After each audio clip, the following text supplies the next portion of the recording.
Every veteran I've talked to has said, cold first. I says, well, what about the fighting? Well, that was there, but it was cold. They always come back to the cold.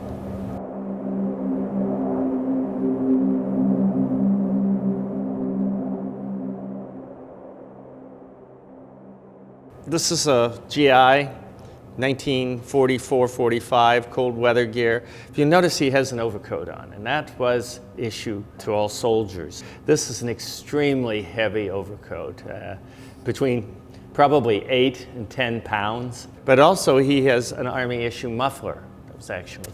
And below this, he would actually be layered. He would probably have a sweater, and the sweater would actually be able to be pulled up back over the back of the neck.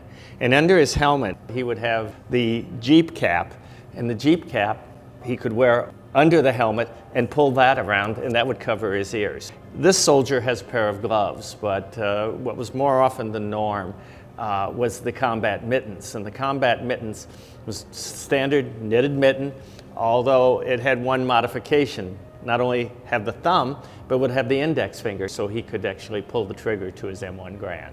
His pants were usually wool. They had long johns that they could wear, and just a leather boot with his wool socks. Some units were told not to wear their overcoats because they were long, and the Germans had long overcoats. The visibility was not all that great with the fog and the snow, and if you saw somebody with an overcoat on, sometimes you'd engage them as a target. You didn't want to be subject to friendly fire. A lot of them have a field jacket like this. It's short, it's got a wool lining to it. And then some of them had the newer version of the field jacket, which did have a quilted liner. A lot of them went into battle with really summer and fall uniforms. You're probably very lucky to have this jacket here, which is an actual jacket from the first ID, that time period. You can see right under the jacket there is that knitted sweater. So they did have some protection, but it was extremely cold.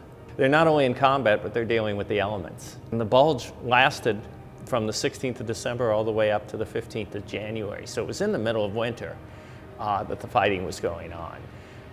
I've known some veterans of the Bulge, and every winter they'll say, I've never been warm since 1944.